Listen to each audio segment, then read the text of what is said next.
سبحان اللہ وبحمدہ سبحان اللہ العظیم۔ اعوذ باللہ من الشیطان الرجیم۔ ان تقرضوا اللہ قرضا حسنا یضاعفہ لکم ویغفر لکم واللہ شکور حلیم۔ ارشاد باری تعالی ہے، اگر تم اللہ کو قرض حسنہ دو، یعنی اللہ کی راہ میں مال خرچ کرو، یضاعفہ لکم، اللہ اسے کہیں گنا بڑا چڑھا کر واپس لوٹائیں گے، ویغفر لکم، اور اس کے بدلے میں اللہ تمہاری گناہوں کو بھی معاف فرما دیں گے، واللہ شکور حلیم، اور اللہ تعالیٰ قدر شناس اور بردبار ہیں۔ ناظرین کرام، اللہ کی راہ میں صدقہ و خیرات سے مال محفوظ ہوتا ہے۔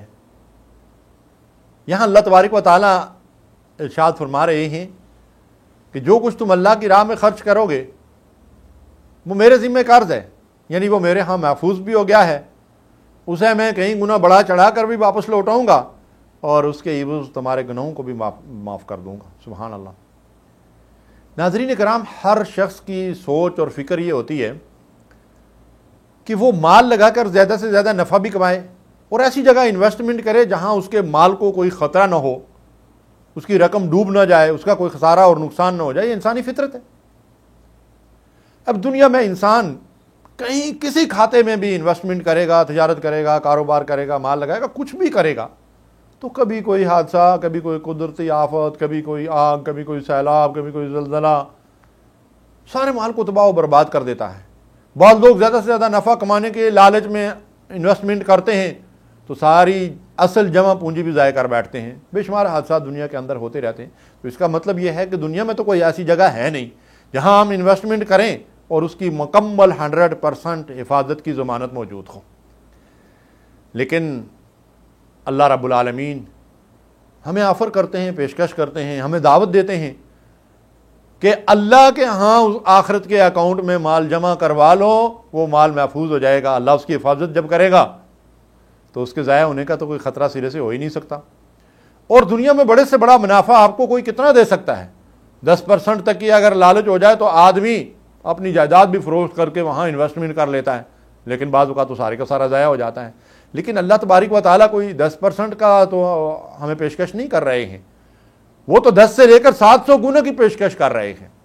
مال بھی محفوظ ہے اور اتنی بڑی پیشکش بھی ہے۔ بس ضرورت اس بات یہ کہ اللہ کے وعدوں پر یقین ہو، اور ان وعد اللہ حق، اللہ کا وعدہ برحق ہے۔ اور اللہ کے وعدوں پہ اگر یقین نہیں ہے تو پھر ایمان ہی کمزور ہے، اسی کی وجہ سے اللہ کے وعدوں پہ جو ہے وہ ایمان نہیں ہوتا۔ اللہ کے نبی صلی اللہ علیہ وسلم نے ارشاد فرمایا کہ تم اپنی حلال کی کمائی میں سے کھجور کا ایک ٹکڑا اپنے دائیں ہاتھ سے اللہ کی راہ میں دیتے ہو، اللہ اسے اپنے دائیں ہاتھ سے لیتا ہے، اور پھر جیسے تم اپنے کسی گھوڑے کے بچے کو پرورش کرتے ہو، اللہ اس طرح اس کو بڑھاتا رہتا ہے حتیٰ کہ وہ پہاڑ بن جائے گا جب تمہیں واپس لوٹایا جائے گا۔ من ذا الذی یقرض اللہ قرضا حسنا فیضاعفہ لہ اضعافا کثیرہ، کون ہے جو اللہ کو قرض حسن دے، اللہ کی راہ میں مال خرچ کرے، اللہ اسے کہیں گنا بڑھا چڑھا کر، اس کے اندر خیر و برکت ڈال کر اسے واپس لوٹائے۔ ناظرین کرام، یہی نہیں ہوتا کہ ہم جو مال اللہ کی راہ میں خرچ کریں آخرت کے بینک میں جمع ہو جاتا ہے اور آخرت میں جنت کی سدا بار نعمتوں کی صورت میں ہمیں اس کا اجر و ثواب ملے گا، بلکہ اس دنیا میں بھی مال محفوظ ہو جاتا ہے اور اس کے اندر بڑی خیر و برکت ہوتی ہے۔ بہت سارے واقعات ملتے ہیں۔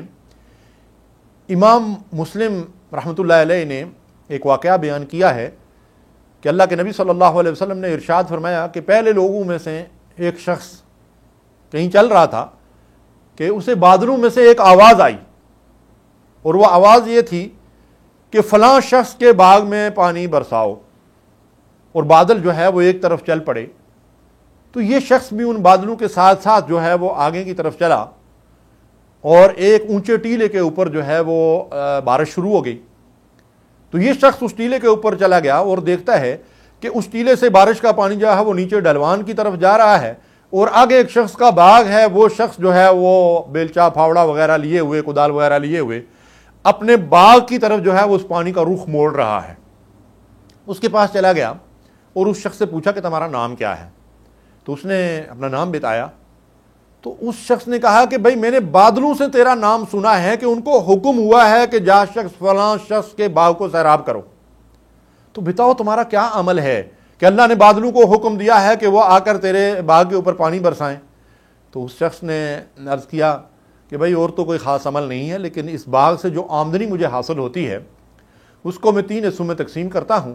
ایک حصہ اپنے اہل و عیال کی ضرورتوں پہ خرچ کرتا ہوں، ایک حصہ اسی باغ کی نشو و نما اور اس کی ضروریات کے اوپر صرف کرتا ہوں، اور ایک حصہ اللہ کی راہ میں صدقہ خیرات کر دیتا ہوں. سبحان اللہ، یہ اسی کی برکت تھی.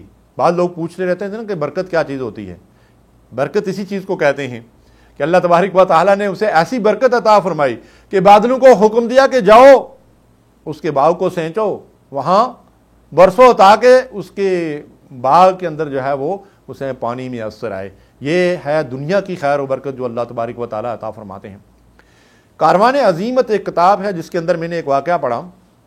ملتان کے علاقے میں بہت پرانی بات لکھی ہوئی ہے.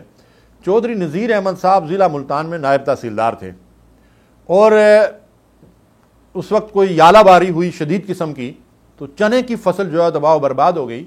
تو حکومت کی طرف سے ان کی یہ ذمہ داری لگائی گئی کہ وہ جا کر لوگوں کے نقصان کی رپورٹ تیار کریں. تو چودھری صاحب کہتے ہیں کہ میں ایک جگہ کھیتوں کے اندر گیا کہ جہاں ہر طرف تباہی مچی ہوئی تھی، اور درمیان میں ایک آدمی کا کھیت اور اس کی فصل بالکل محفوظ تھی. تو میں بڑا حیران ہوا اور میں نے اس شخص سے سوال کیا کہ یہ تیری فصل کیسے بچ جاتی ہے؟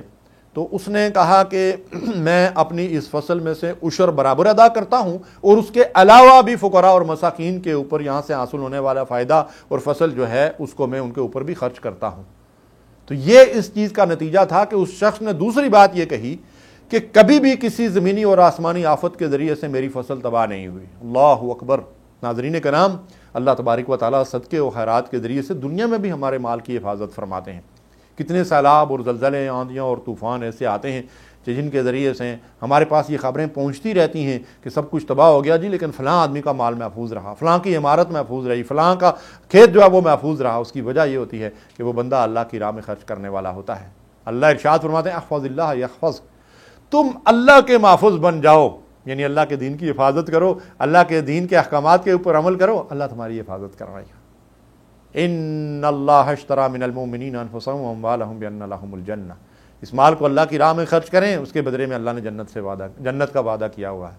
اللہ رب العالمین سے دعا ہے کہ وہ اپنے وعدوں پہ ہمیں ایمان اور یقین کی دولت عطا فرمائے تاکہ ہم اس کی راہ میں خرچ کر کے اس کی رضا اور جنت کو حاصل کر سکیں.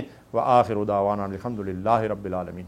اللہم صلی علی سیدنا محمد وعلی آلہ وصحبہ وسلم. اللہم صلی علی سیدنا محمد وعلی آلہ